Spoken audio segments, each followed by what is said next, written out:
I was humiliated in public like never before, and what happened next changed everything about who I am as a person.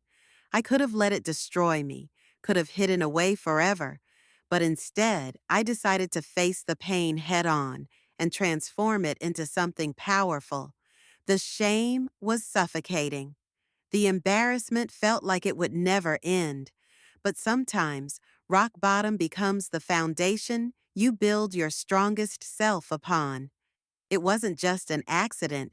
It was a moment that exposed every insecurity I'd been carrying for years, laid bare in front of everyone who mattered to me. The kind of humiliation that makes you question everything about yourself, that makes you want to disappear forever. You know that feeling when your worst nightmare becomes reality? When the thing you've been afraid of your entire life actually happens, and it's even worse than you imagined? That was my Tuesday afternoon 3 months ago, the day that broke me down completely, and somehow, eventually, built me back up stronger than I ever thought possible. I'd been living my life so carefully, so cautiously, always afraid of what others might think, always worried about making a mistake, always trying to be perfect. And then, in one devastating moment, all of that careful construction came crashing down around me. The crowd didn't just laugh, they stared. Some pulled out their phones. Others whispered to each other, pointing in my direction. I stood there, frozen, feeling like every eye in the room was dissecting my failure, my weakness, my complete and utter inadequacy. My voice had cracked. My hands were shaking. I could feel the heat rising in my face. That burning sensation when you know you've messed up beyond repair.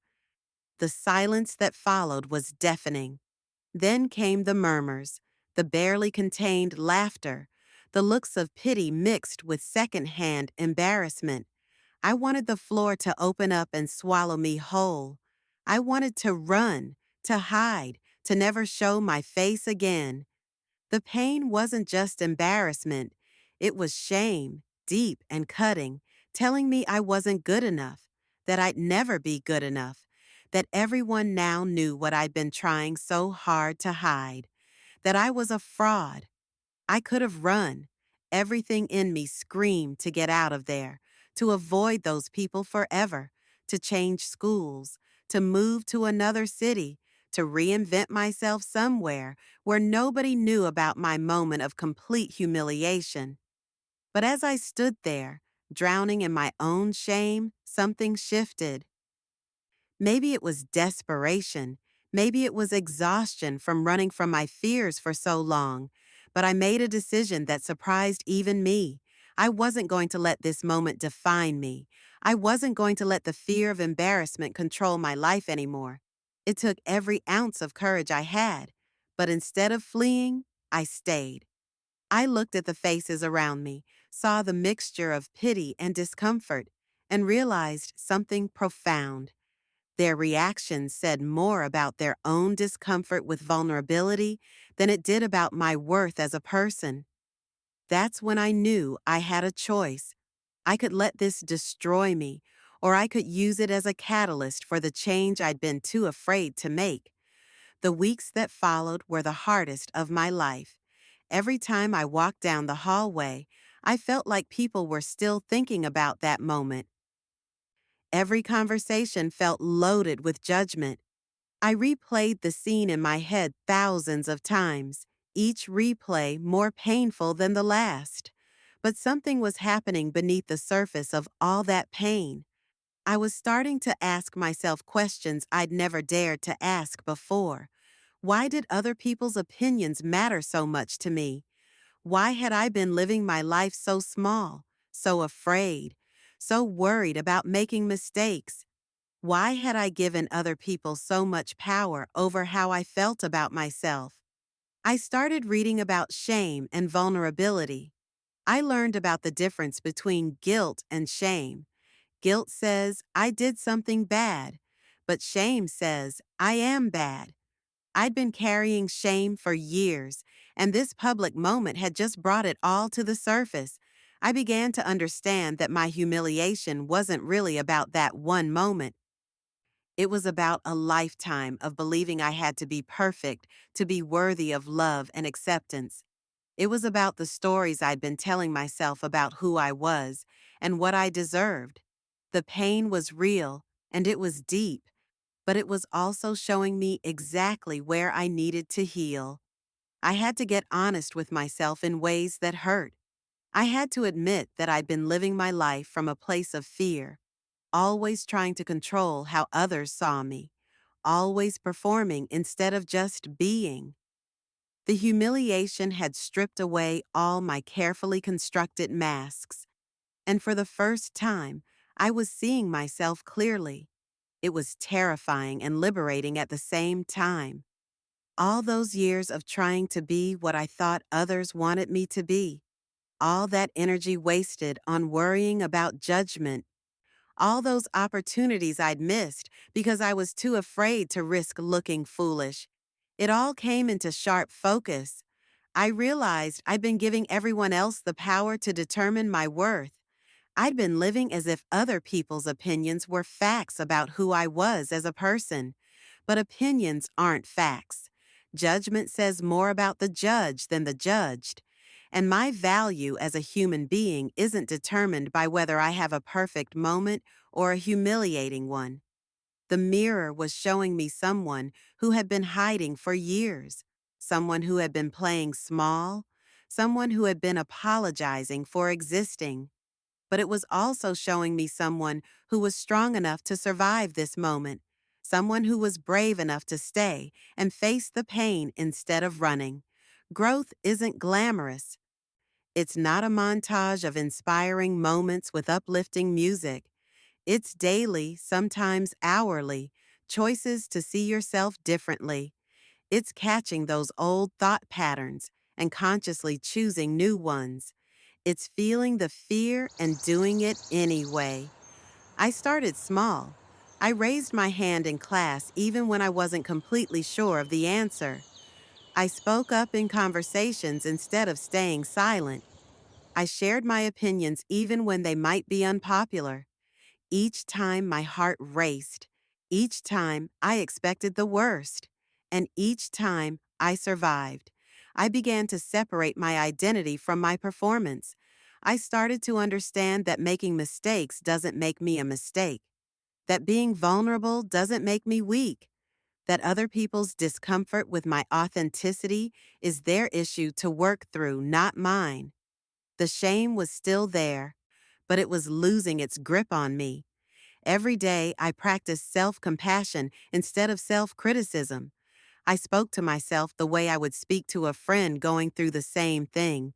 I forgave myself for being human, for being imperfect, for having that moment of public failure.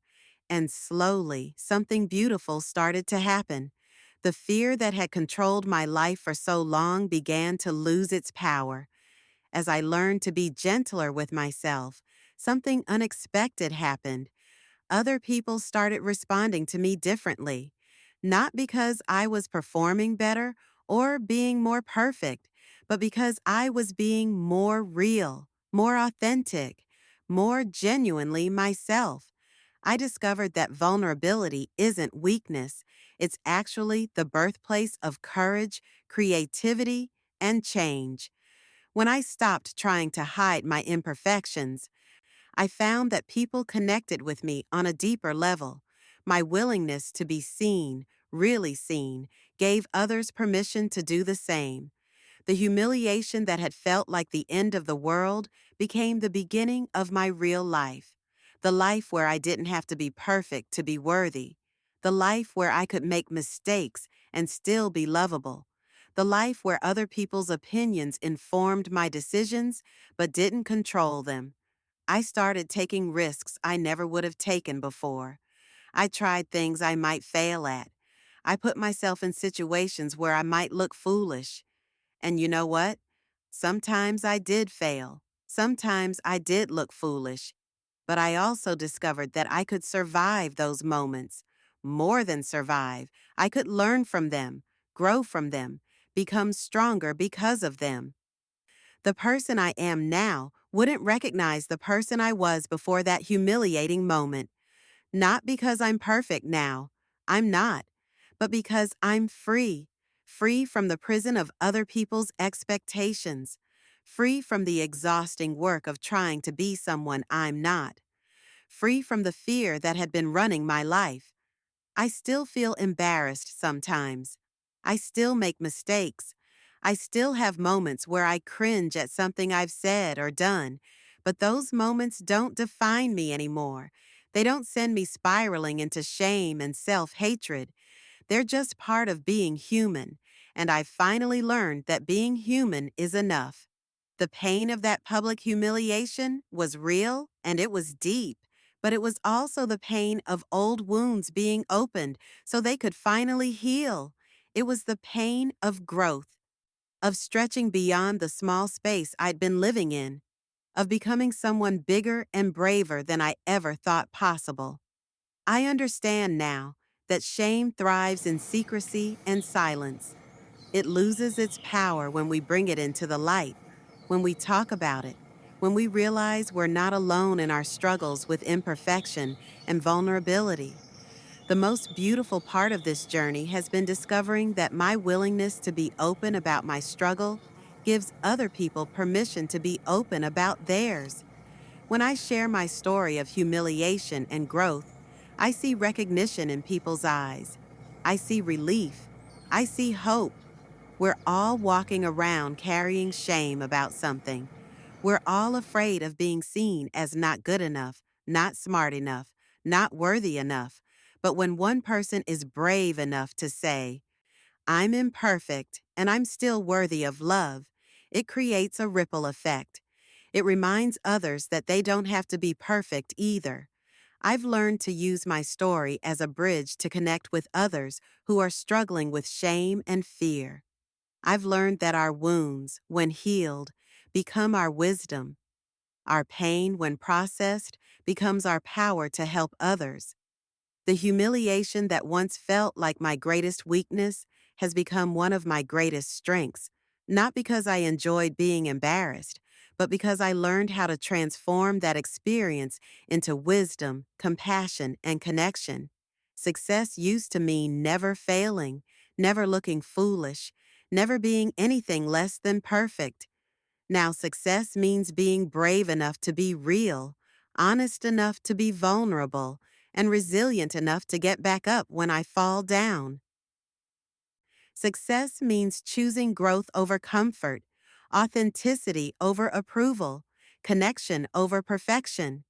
It means understanding that my worth isn't determined by my performance, but by my willingness to keep showing up as myself, flaws and all. I used to think strength meant never showing weakness. Now I know that real strength is feeling the fear and doing it anyway. Real strength is being vulnerable in a world that tells us to be invulnerable. Real strength is choosing to be authentic when it would be easier to hide. The humiliation taught me that rock bottom can be a solid foundation if you're willing to build on it. It taught me that our greatest struggles often become our greatest sources of strength. It taught me that the things we're most ashamed of are often the things that can connect us most deeply with others. I approach relationships differently now. Instead of trying to impress people, I focus on connecting with them. Instead of hiding my struggles, I share them when it's appropriate. Instead of pretending to have it all figured out, I admit when I'm learning and growing. I approach challenges differently too. Instead of avoiding situations where I might fail, I seek out opportunities to grow. Instead of playing it safe, I take calculated risks. Instead of letting fear make my decisions, I let my values guide me. The fear is still there sometimes. The old patterns of thinking still try to resurface, but now I have tools to deal with them. I have self-compassion instead of self-criticism. I have perspective instead of panic. I have faith in my ability to handle whatever comes my way. I've learned that we don't have to wait until we're perfect to start living fully. We don't have to wait until we have all the answers to begin the journey. We don't have to wait until we're fearless to be brave. Healing isn't a destination, it's an ongoing process. Growth isn't something you achieve once and then you're done. It's a daily practice. Learning to love yourself unconditionally isn't a skill you master overnight. It's a commitment you make every day. There are still moments when the old shame tries to creep back in. Still times when I catch myself caring too much about what others think. Still situations where I have to choose courage over comfort. But now I have the tools and the experience to navigate those moments differently. I've learned that setbacks aren't failures. They're opportunities to practice what I've learned. I've learned that progress isn't always linear. Sometimes we take steps backward to gain momentum for bigger leaps forward. I've learned that healing happens in layers. Each time we circle back to an old issue, we approach it from a deeper, wiser place. The person who was humiliated that day needed that experience to become who I am now. I wouldn't choose to go through it again, but I'm grateful for what it taught me. I'm grateful for the strength it revealed in me. I'm grateful for the compassion it developed in me. I'm grateful for the freedom it ultimately gave me. If I could go back and talk to myself on that day of humiliation, I would say this: this moment feels like the end of the world, but it's actually the beginning of your real life. This pain you're feeling is your heart breaking open to let more love in. This shame you're carrying isn't the truth about who you are. It's just old programming that's ready to be updated. You are worthy of love and belonging exactly as you are. Your imperfections don't make you less valuable, they make you human. Your vulnerability doesn't make you weak, it makes you brave. Your willingness to keep going despite this pain doesn't make you foolish, it makes you resilient. The people whose opinions matter will love you through this. The people whose opinions don't matter will eventually fade from your life. And most importantly, you will learn to love yourself through this, which is the most important relationship you'll ever have. This moment is not your ending, it's your beginning. This breakdown is actually a breakthrough.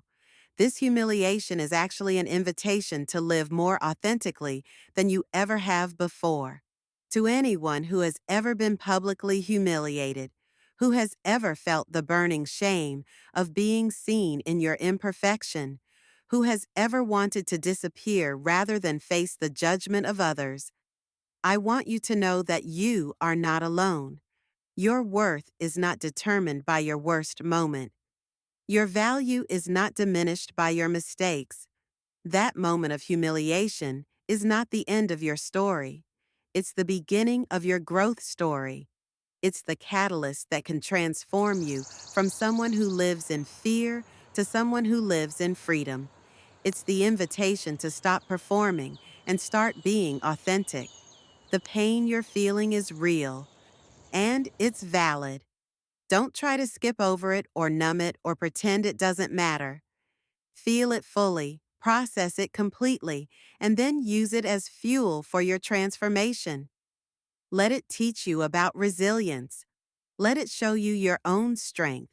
Let it guide you towards self-compassion. You have everything within you that you need to not just survive this experience, but to thrive because of it. You have the capacity to transform your pain into wisdom, your shame into strength, your humiliation into humility. The humiliation that once felt like my greatest weakness became my greatest teacher. It taught me that perfectionism is a prison, that vulnerability is a superpower, that authenticity is magnetic, and that self-compassion is revolutionary. It taught me that other people's opinions of me are none of my business, that my worth is inherent, not earned, that I can handle whatever life throws at me, even the moments that feel unbearable. Most importantly, It taught me that growth requires discomfort, that healing requires honesty, and that transformation requires the willingness to sit with pain long enough to learn from it. I am not the same person who was humiliated that day. I am stronger, braver, more compassionate, and more authentic. I am more connected to myself and to others. I am more willing to take risks, more able to handle failure, more comfortable with imperfection. The humiliation was painful, but the growth has been beautiful. The breakdown was devastating, but the breakthrough has been life-changing. The shame was overwhelming, but the healing has been transformative.